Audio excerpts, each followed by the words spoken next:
Hello everyone, welcome to my Angular NGRX tutorial. This is my YouTube channel.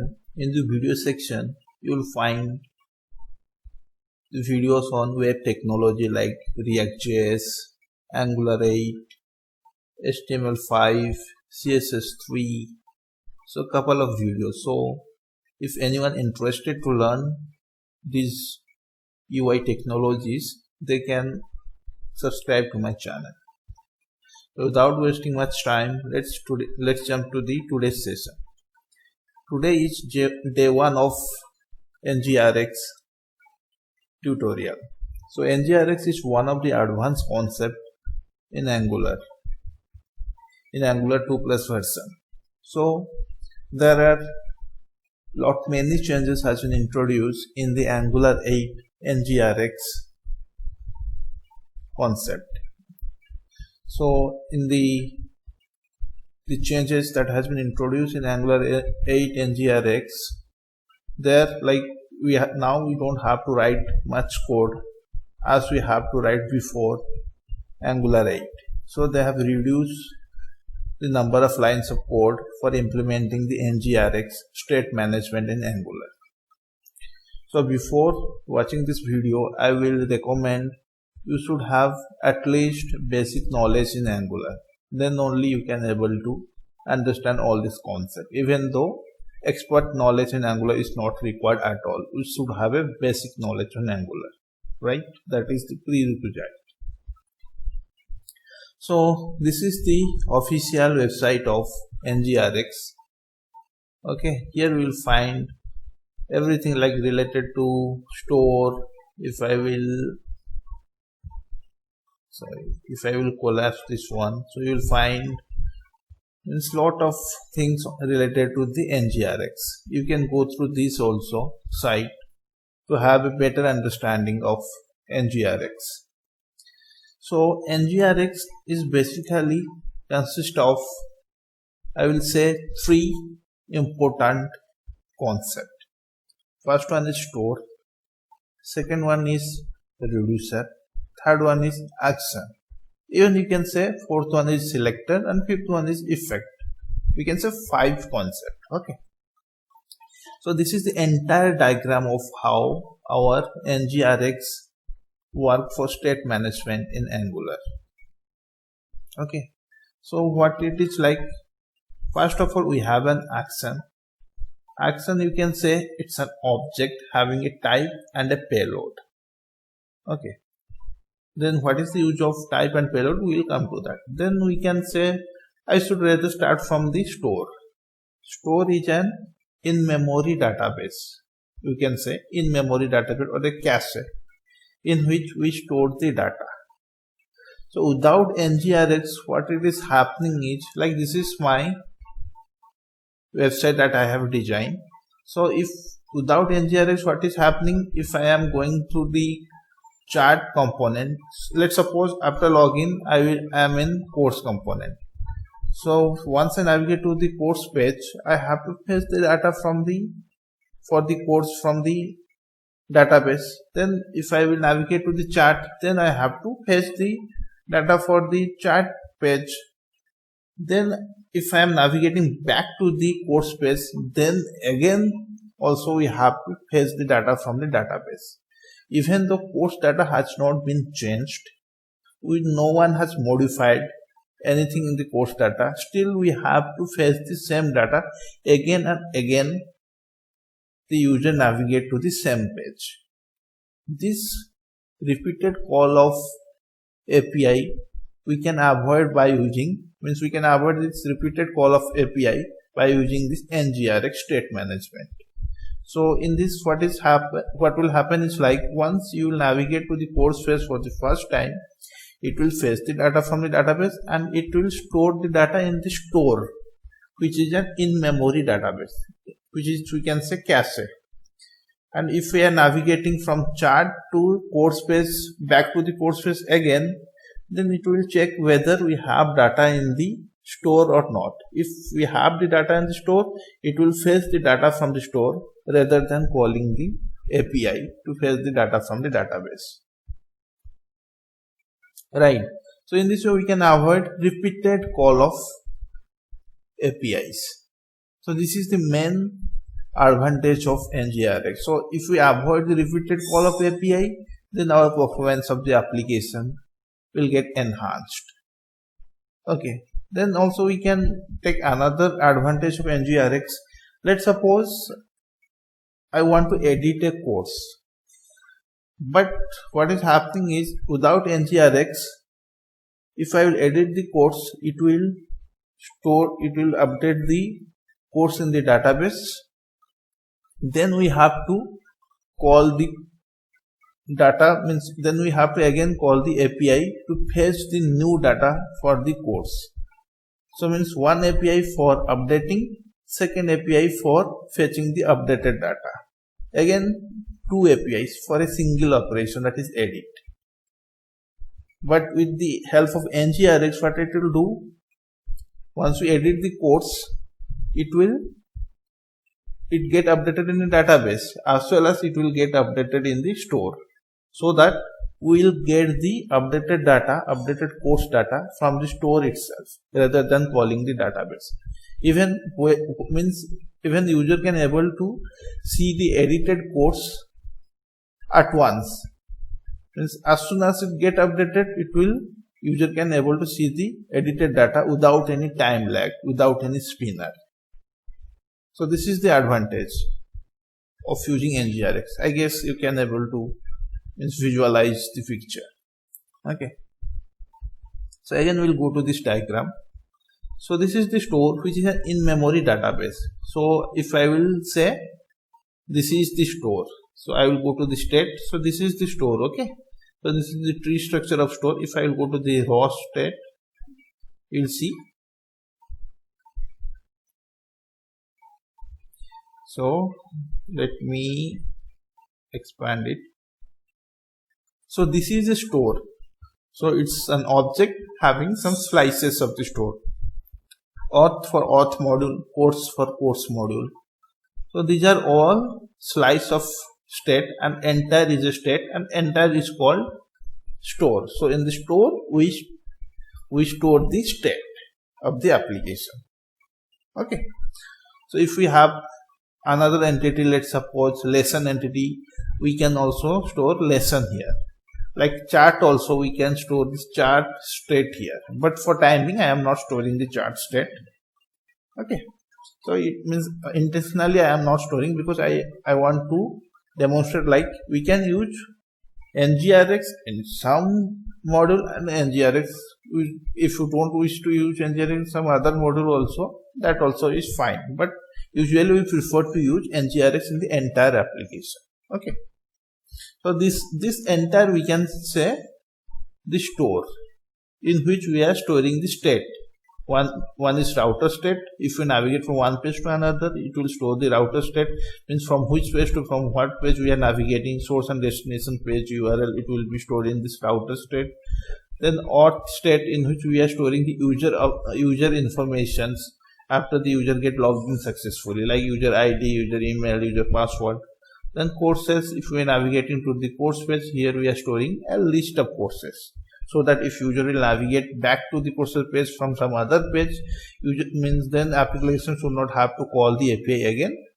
Application will fetch the data from this course state instead of calling the API again if we are navigating back to the courses page from some other page. Okay. This is entire is called state. Then, so in the store we are storing the state. Then comes action. Action is an object having a type and payload.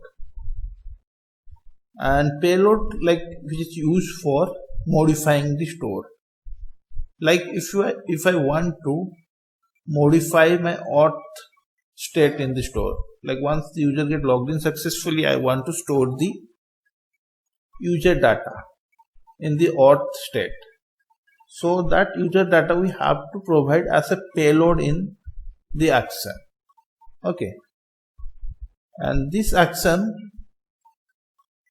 we need to dispatch this action from a component. So from a component we need to dispatch this action.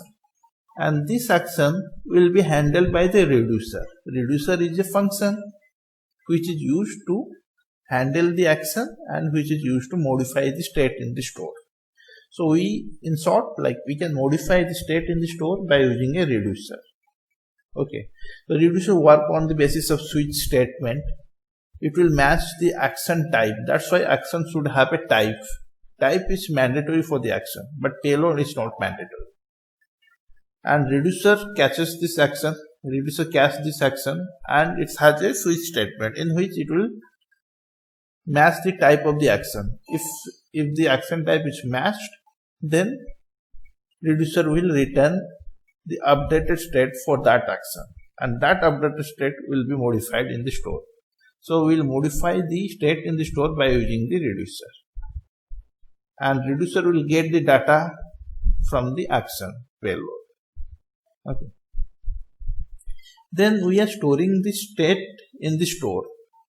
How we will fetch those states from the store? Like if you see, I have a course state in which we will store array of courses, and I want to fetch that courses from the store. How we can fetch the courses from the store? By using the selector. By using the selector, we can fetch the data or fetch the state from the store, and component will subscribe to the selector and it will get the data. Then comes the effect. So for fetching this course state, what will be the process? First of all, we need to fetch the data from the database, then only we can able to store that in a store. So that fetching of database, that is called a side effect. So those kind of the HTTP calls are called the side effects. Or even if you want to store something in the local storage, that also called as a side effect. So those effect means the HTTP calls or storing something session storage, local storage, all this being handled by the effect. So effect is usually work with the service. In the service we will define the HTTP call, and effect will call the function in that service to fetch the data from the database. So effect is also called as a middleware between action and reducer. Okay, when the component dispatches the action, it first look for the effect. If it has a matched effect, then it will do the operation what is being mentioned in effect, like either storing in local storage or session storage, or either calling the HTTP calls. Once effect executed its steps, then it will go to the reducer. In reducer, we will update the state in the store. So component will dispatch action, then action will go to the effect. Effect will call the database for call the AJAX call for fetching data from the database. Once data gets fetched, then it will redirect to the reducer. Reducer will update the state in the store using that data which is being fetched in the effect, and we can subscribe to the data in the store or state in the store by using the selector. The component will have to subscribe to the selector. This is the entire diagram of NGRX. It's very simple. Usually developer are afraid to use NGRX, but believe me, it's very simple and it has a lot of advantage. It will enhance the performance of your applications to such an extent you have never ever imagined. But still, there is a recommendation is, if your application is use NGRX if your application is a complex one or having a lots of data, then only. If it's a simple application, unnecessary, don't use NGRX, because for using NGRX you have to write some extra lines of code, right? So why should we write NGRX if we are designing a small application having a less amount of data, right? So if I talk about my application, it's a small application having only the course and chart page, and in course I have only 2 to 3 data. So here there will be no use of NGRX. Means you could not able to observe the advantage of NGRX here. Means it is useless to use NGRX in such a small application. But for demo purposes, I have used that. Okay. So for working with the NGRX, what we have to do, first of all, you have to install all this command in a sequence. First of all, you have to install this @ngrx/store, then ngrx store devtools.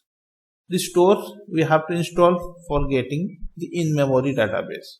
A store devtool we have to install to make this tool functional. Okay, this is the devtools. Then you have to install router store ngrx@ngrx/router-store, this one, so that we can store the state of the router. This is the router state. Okay. So for storing the state of the router or URLs of the destination source page, we have to install this one. Then for effects, as I explained, for Ajax call we need effects, so that's why we have to install ngrx/effect. Then entity. This is a new feature which is being introduced in Angular 8. Entity means if you want to store array of objects like course, we can use entity or we can use data.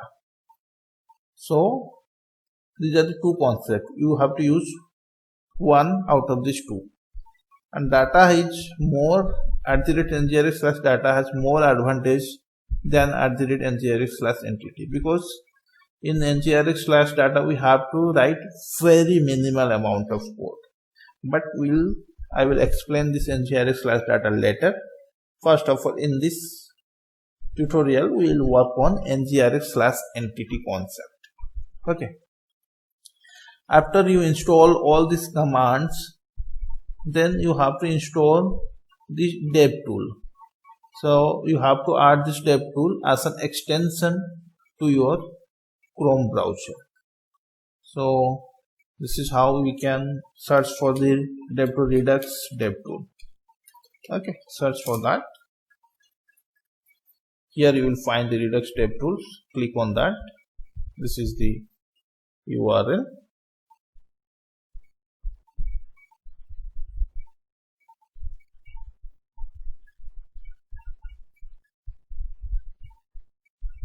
Yeah, okay, it's working. This is the URL. You have to add that. So I already added, that's why I am getting the remove button. You will get an add button. Then just click on that button, it will be added.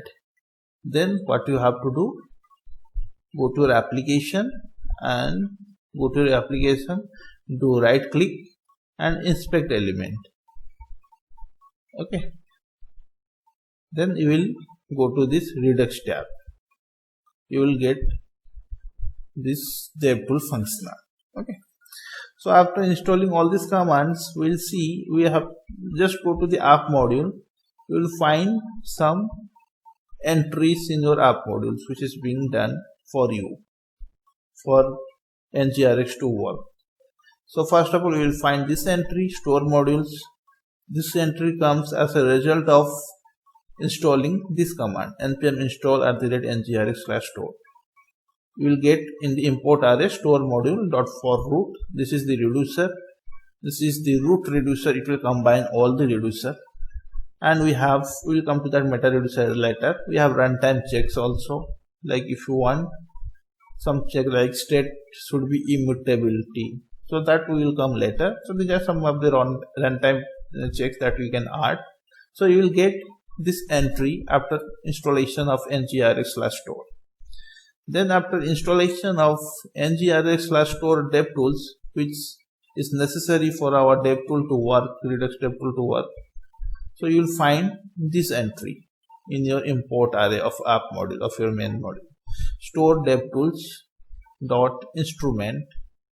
Here max size is 25, means it will store the snapshot of your state 25 up to 25 snapshot.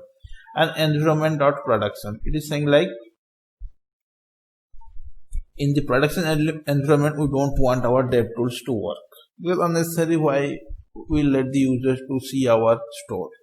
So this is necessary. Like, you don't have to write all this. It will all automatically being written after installation of the command. Then after installation of router store @ngrx/router store, you will find this entry, store router connecting module.forroot. This is necessary for storing the state of the state of the router. Okay. Then after installation of effect, you will see an entry, effects module.forroot. Okay. So these are the entries that you can find. You can also verify whether it has been installed or not by going to your package.json file. In the package.json file, if you see, you will find all the ngrx command that we have installed, all the packages. So we have installed packages of version 10, which is the latest ngrx. Okay. So this is how we can work with the ngrx. We will meet again in the next tutorial, where we will work with this ngrx concept for our login module, for our authentication modules. So thank you guys for watching. Please subscribe to my channel. You will be notified once I upload the new videos. Bye.